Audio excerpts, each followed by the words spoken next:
So it wasn't too long ago that we had a game called Gods and Monsters unveiled to us. Fast forward, though, after a delay and a name change now to Immortals Fenyx Rising, and it's finally out this week. And I had a chance to play it a little early after Ubisoft sent me over the Xbox Series X version to take a look at, and I wanted to kind of give you guys some of my impressions on the game so far after about 10 hours of play. But I will tell you up front, yes, the game did surprise me.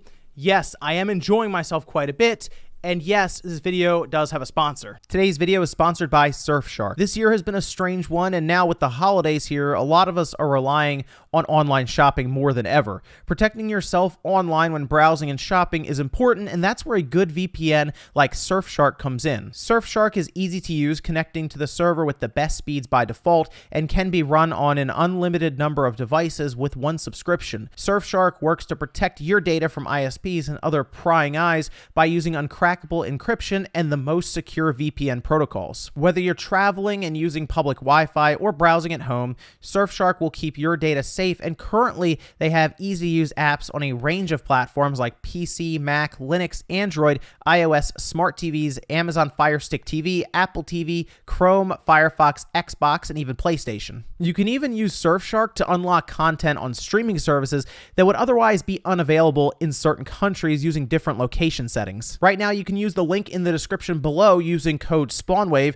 to receive an 83% discount along with 3 extra months for free. Thanks once again to Surfshark for sponsoring today's video. So I'm going to do my best here to not spoil any major bits of the story in the beginning of the game, and what I've opted to do is mostly show you gameplay of running around and kind of traversing the world, because I do think that is the best overall part of this game, kind of as we go through this video, and I do talk about it here. This is a game that I think will be the first one to take advantage of cross-save between the Switch, the PlayStation 4, the PlayStation 5, the Xbox Series, Xbox One, and PC. You can take your save game for this game and move it between different versions of it, and that does bring the Switch in for this, which is really cool to see. I think that's a great feature. You can pick it up if you want a game like this for maybe your big screen TV at home, take advantage of the bells and whistles for the Series X or the PS5 or even your PC, and then you want to take it on the go, you can transfer your save to the Switch. You do still have to buy it twice, so remember that, but I do like this idea from Ubisoft, and I hope other companies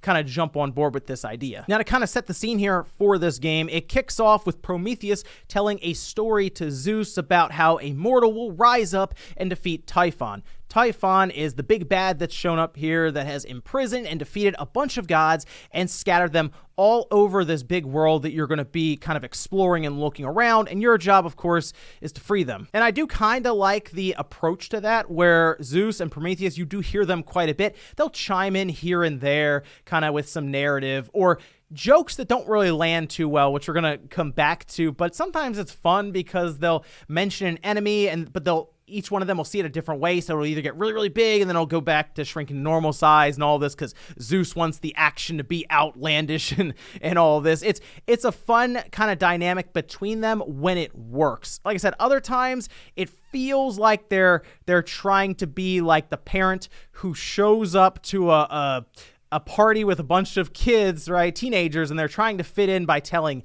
dad jokes or mom jokes or any of this, but you do show up for at least the food and the big screen TV in the living room. And while you may have to go through some fairly cringe-inducing jokes and dialogue in this game, the gameplay and the world itself is the food and the big screen TV that you actually show up for. I mean, this entire game feels like if Ubisoft told an Assassin's Creed team to just make a game that kind of follows a similar path to Assassin's Creed, but not have to worry about being too serious, have some fun with it, maybe do some things you wouldn't normally, and bring in some of that formula from Breath of the Wild, because that seemed to work pretty well.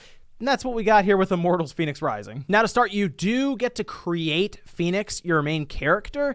It's a very basic, at least from what I saw, character creation. However, once you do that, you're thrown into basically the tutorial section of the world, and you exit this part when you get your wings that are basically your glider that lets you jump off of cliffs and then kind of glide down. And it's an easy way to traverse. It's something, like I said, we had with Breath of the Wild as an example, and it really helped to kind of open up that world a bit further.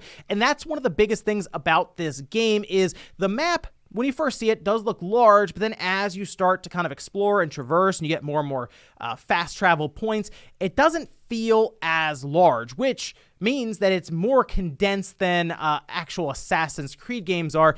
That kind of works to get rid of that Ubisoft fatigue a bit. See, as I'm going through this world, I notice that there is actually quite a bit of stuff to do in it, and a lot of things are hidden, whether it's kind of points that you can get that will allow you to increase your health, your stamina, your abilities, your weapons. There are a lot of things to upgrade and progress through in this game, which makes the world seem meaningful to explore. Basically, your character always feels like you're doing something to make them a bit stronger, whether it's collecting a new weapon or making those weapons hit harder, or giving you the ability to have more stamina so you can fly and glide a bit further, or even abilities attached to your traversal, maybe to make you kind of soar through the skies a bit faster. There really is a lot of stuff to do and collect in this game. And kind of while you're running around this world, you'll really start to notice some very eye-popping visuals. And that's kind of the part that I'm a little conflicted on right now, because this game is not only one of the best looking games I've seen in a while, if you have the right setup with some good HDR and a nice display,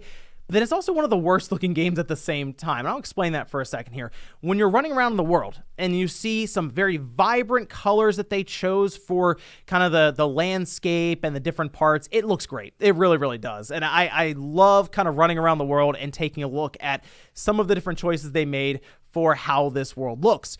But then at the same time, when they zoom in on your character and there is a cutscene, it looks bad. Like, it is like, there are times where they try to make the character cry and like their eyelid goes through their eyeball, kind of. It's so strange. Like, none of it looks correct. The lip syncing's off. It's like early Xbox 360, late PS2 almost when it comes to the character models and the faces in these cutscenes. Now, I was told that there would be patches coming for next generation, so who knows, maybe that's a fix that they have in mind, but right now it is so jarring going from running around in this world up until these cutscenes to then jump to these cutscenes and just see what these characters actually look like. I do like the art style they went with. It's kind of more of a cartoony art style, which does lean into some of the dialogue and the writing, which isn't great, but I like the idea that they went with here to make it seem like less serious. The tone isn't anywhere near as serious as like an Assassin's Creed or anything like that. Think of like the art style. This was brought up during the podcast as like Hercules for Disney. Think of something like that. That's sort of what they were going here, and it makes sense. They were going with this Greek mythology, and they tell a lot of different stories within Greek mythology in this game. So I think it all meshes well. For the most part. The biggest thing is that dialogue and that writing. Just it's so tough when they try to tell these jokes that just don't land. It's like that awkward silence you almost have by yourself in your room, and you're like, wow, that was bad. The combat in the game seems basic at first, but then I saw and noticed several wrinkles kind of being thrown in here. You have your basic sword, you have an axe, you also have a bow, and then you have abilities that can go alongside of that with some area effect attacks as an example. Your sword will generally do good damage because it's faster than the axe. The axe, however, will build up a stun gauge, which can help you if there are longer battles where you want to kind of knock your opponent out, have them drop down, and then you can do more damage. You can also have kind of multipliers thrown on through abilities for weapons, where if you're in the air, maybe you'll do more stun damage, or you have a chance to do what I would call like critical hits, where it will do like triple the damage, and you try to work all of this together to defeat some pretty strong enemies at times. You also have the ability to dodge, and if you do that at the right time, you'll kind of have this slow motion mode. Then you can even parry. Like, there is a lot of things that get thrown into combat, and it seems simple at first, but then you start to work all this in, and some of the enemies get more difficult, and it feels very rewarding when you defeat them, because they do have like legendary monsters, as an example, kind of scattered around. There was this one moment when I was fighting this big Cyclops, and it was when I realized that a lot of things can happen in a fight that can kind of change things up on you. And it really depends even on maybe where you are doing the fight, because at one point I was fighting a Cyclops, and it was in like this open field. I just did this like normal and took the Cyclops out, and that was that. I moved on. And then I fought another Cyclops in more of a forest area, and I noticed that Cyclops, whenever, just grabbed a tree out of the ground, uprooted it, and then threw it at me. And it was at that time I realized, wait, can I chop these trees down with my axe, pick them up, and then throw them? at the Cyclops because throwing items at a Cyclops or another enemy will build their stun gauge faster, and I could do that. I ran over, I knocked the tree down with my axe, and I said, oh, and I picked it up and threw it at them, and it helped the fight go along much, much faster. It was these little things that kind of surprised me a bit, and it makes me very interested in the combat as I go through this game towards the end of it. They also have what are essentially shrines in this game. I wasn't kidding when I said they had mentioned, oh, Breath of the Wild, go grab some of that. Yeah, there are what are basically shrines that you drop into, and there are puzzles for them. Some of the puzzles aren't bad. They're not like, they won't stump you necessarily. It might take you a second to kind of look around and maybe you're missing something, like they might have a diagram drawn on the other side of a pillar or something that you have to look at. But for the most part, they're pretty basic. As you get a little further in, I did notice they've been getting more and more difficult as you get more and more abilities, but it's nothing to the point where you're just going to rage completely and give up on it. It just might take you a little longer.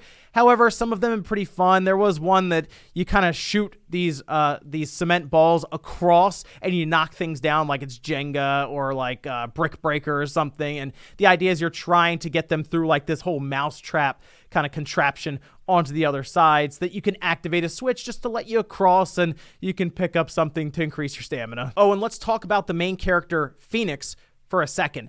The main character is pretty boring. Now, this is one of those games where they let you create a character, so they have very generic responses for the character, and they don't have, like, from what I can tell, a big backstory so far, and barring some massive twist that they unveil going forward, at least in the first 10 hours, have been very boring. So I'm hopeful as we go through here, and that's why I don't have a massive knock on this game yet, but if I get to the end of this game and Fenyx is still this boring and still this forgettable, it's gonna be a shame. Unfortunately, I can't comment on microtransactions in this game at this time because during the time that I was playing this ahead of launch, it's not open yet. So, according to them, Ubisoft, it's going to be mostly for cosmetics, and there are like 4 or 5 different types of currency in this game, so I don't know. We'll see what they do with it. Maybe they just sell legit cosmetics there that you would normally have to find in the game, different weapons. Really hard to say. Unfortunately, I'm not sure, so here's hoping they're not that bad. Otherwise, though, I have to say, I think this is a good pickup. It seems so far there's a lot to do here. I've enjoyed my time with it, and if you're really into Greek mythology, you're going to get a kick out of this anyway, because they have the overarching story, but then they also have a bunch of small little side stories you can do as well that has more of a deep dive even into Greek mythology. But hey, they surprised me with Immortals Fenyx Rising. I will give them credit, because when I first saw Gods and Monsters, I was like, I mean, I guess it could be interesting, but I've gone through so many games from Ubisoft that have that Ubisoft fatigue attached to it. You know what? It was nice to get one that so far does not have that fatigue. But let me know what you guys think about Immortals Fenyx Rising and what you've seen so far of it. Are you going to pick it up? Let me know, guys, down below. Thank you so much for watching, and I'll see you next time.